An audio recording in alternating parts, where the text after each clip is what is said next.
when scientists stabilized shortening, ready-mix bread, cake, and rolls became a reality. Bow down before you. Why do you cut me down?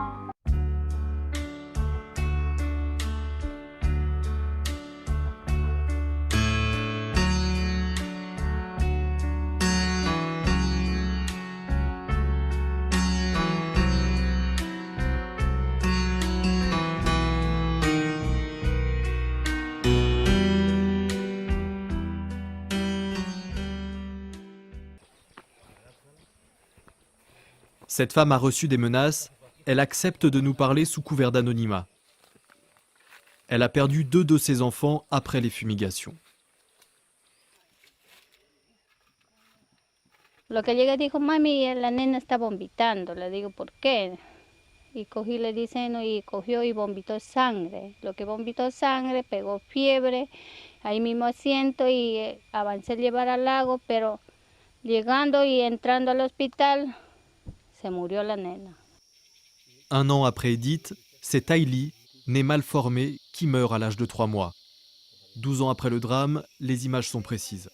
Yo le digo, en año 2000 fue que comenzaron a fumigar y nosotros no supimos de los aviones que eran que volaban para arriba y nosotros con gusto mirando y era más alegre que tenía muchachito yo pequeño, pues era mami ve ese avión, nosotros no sabía, pues después dijeron que eran fumigaciones.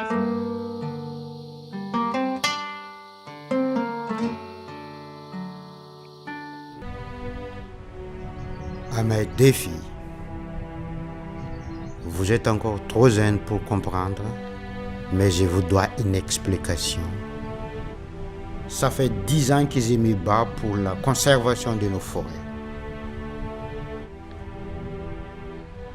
Le parc national Massoir a été classé patrimoine mondial de l'UNESCO en 2007. Pourtant, il est continué d'être pillé de ses ressources. Cet arbre magnifique, le bois de rose, a presque disparu. C'est moi qui est responsable de la transmission d'informations, de l'exploitation illicite au gouvernement. Mais au lieu de poursuivre les trafiquants, les responsables de ces pays poursuivent les protecteurs de l'environnement. J'ai reçu des menaces de mort. J'ai passé 10 mois en prison alors que je n'avais rien fait. C'était un moyen pour me faire taire. Mais c'est pour vous que je me bats. Mes chères filles, je ne m'avouerai pas vaincu. C'est votre avenir qui en dépend. Je pense à vous, Indeuchal. Papa.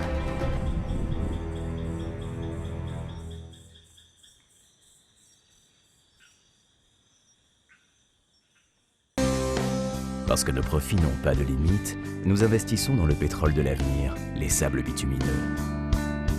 Pour extraire ce pétrole, nous détruisons des hectares de forêt, gaspillons d'énormes quantités d'eau, polluons les lacs, les rivières. Mais surtout, nous consommons énormément d'énergie et émettons d'immenses quantités de gaz à effet de serre. Parce que c'est notre métier que nous avons tous les droits, pour mieux polluer et détraquer le climat, nous avons choisi la solution la plus chère et la plus sale. Pour vous, notre énergie est inépuisable.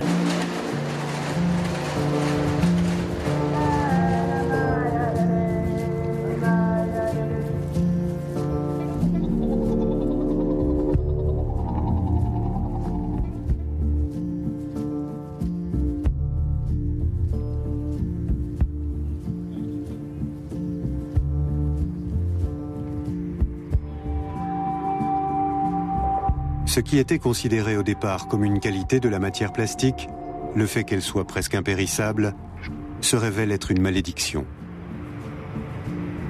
Un simple orage a suffi à disperser sur la côte de San Francisco cette mer de déchets plastiques.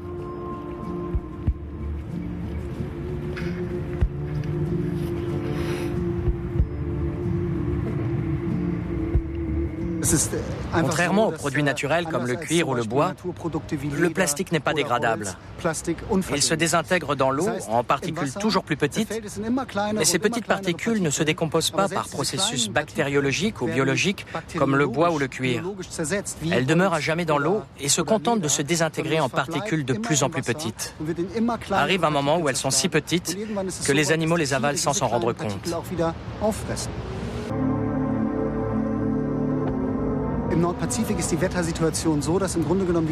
Les courants sont influencés par le mouvement des masses d'air au-dessus de l'océan.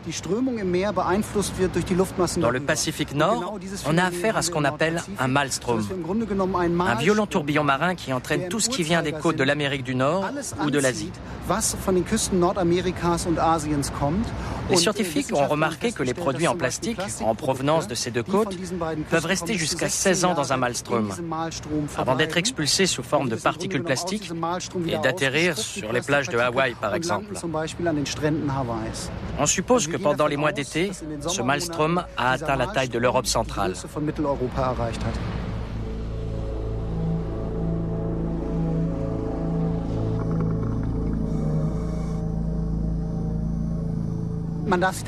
Ce lit de matière plastique n'a rien à voir avec une de ces décharges que survolent les mouettes et où s'ébattent les rats. C'est un véritable tapis de déchets sous-marins qui peut atteindre plusieurs mètres d'épaisseur. Nous avons sondé les fonds marins à cet endroit et nous avons découvert une chose incroyable. Bien qu'on soit à des centaines de milles marins de la côte, on voit des tas de mouchetures jaunes, rouges, bleues et vertes. Bref, des milliers de petites particules de plastique. Nous avons prélevé des échantillons et comparé les quantités de plastique et de plancton animal vivant à cet endroit-là. Nous avons constaté qu'il y avait 6 fois plus de plastique que de vie animale. Et la colonne d'eau que nous avons observée est au milieu de l'océan à des centaines de milles des côtes.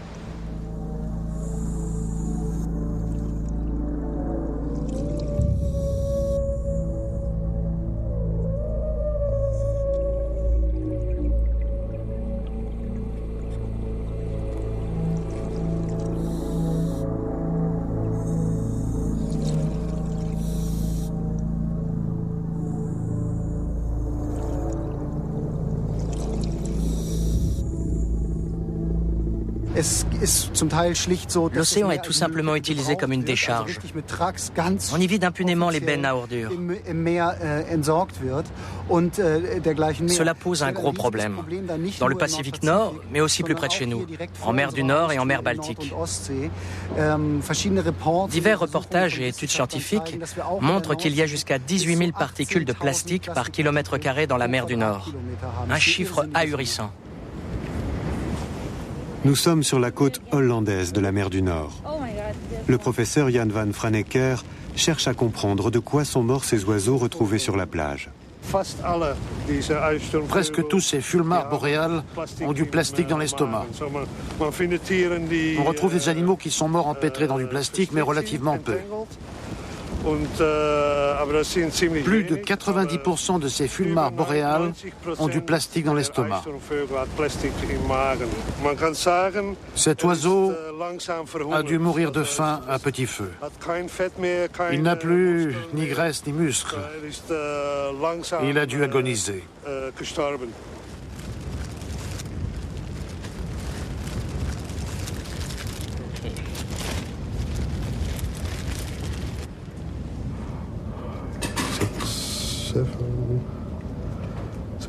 L'océanographe Jan van Franeker, qui travaille pour l'Institut hollandais IMARES, s'apprête à pratiquer une autopsie sur le fulmar boréal retrouvé sur la plage.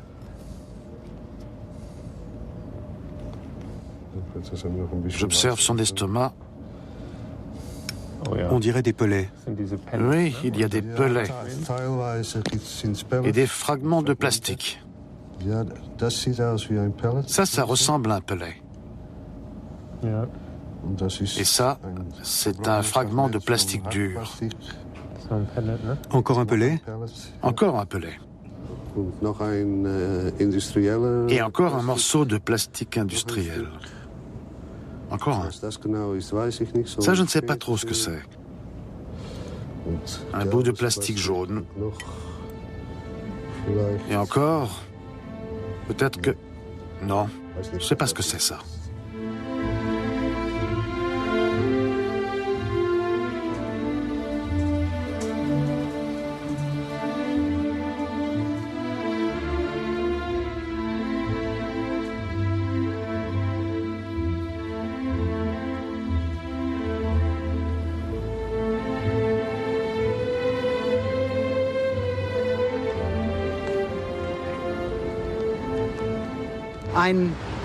Un des gros problèmes posés par le plastique, c'est que les substances chimiques comme le DDT ou le PCB se fixent sur des particules de plastique. Lorsque ces particules sont absorbées par de petits êtres vivants, elles restent dans leur organisme. Ces petits êtres vivants sont ensuite mangés par leurs prédateurs, lesquels sont mangés par de plus grands prédateurs. Et ces substances chimiques se concentrent au fil de la chaîne alimentaire. Les animaux qui arrivent en fin de chaîne alimentaire, et notamment les hommes, se retrouvent donc avec un monceau de matière chimique en guise de repas.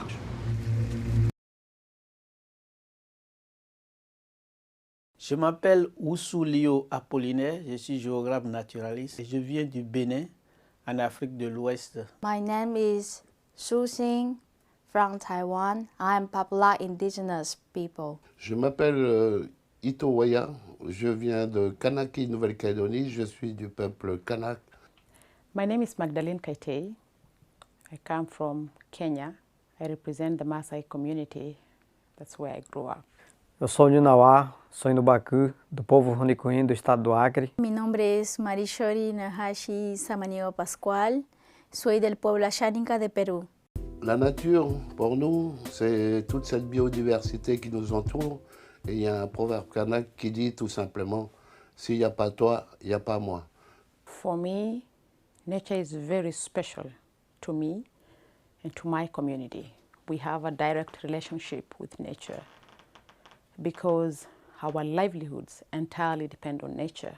We are pastoral communities. I grew up in my village. It's in the central Taiwan with high mountain, with river, with lowland, with animals. On vit de l'agriculture, de la chasse et de cueillette. Et en même temps, on est proche de la capitale Porto Novo, mais en même temps, on est resté parmi le monde paysan. Os povos indígenas e a natureza não são parte diferente. Nós somos a natureza e a natureza é nós. Não existe uma separação. Nosotros creemos que la naturaleza tiene conexión entre el hombre y la naturaleza y asimismo nosotros tenemos una religión, una cosmovisión muy rica como pueblo ashaninka. Notre menace, c'est le réchauffement climatique, car nous sommes petits par nos îles et grands par notre océan Pacifique. Et nous serons les premières victimes de ce réchauffement climatique. Currently, at the moment, the Maasai livelihood is entirely threatened because of climate change. We need everybody to be solidarity, to work together to save our earth and Mother Nature. That's why I fly so far from Taiwan to come to Paris. Il y a une minorité qui prend en otage le patrimoine de toute l'humanité et on souffre. Nous sommes les premiers à goûter aux effets pervers des changements climatiques. Et si rien n'est fait dans 10, 15, 20 ans aujourd'hui, ça serait encore pire pour sauver la planète Terre parce qu'elle peut vivre heureusement sans nous, mais nous ne pouvons pas vivre sans elle.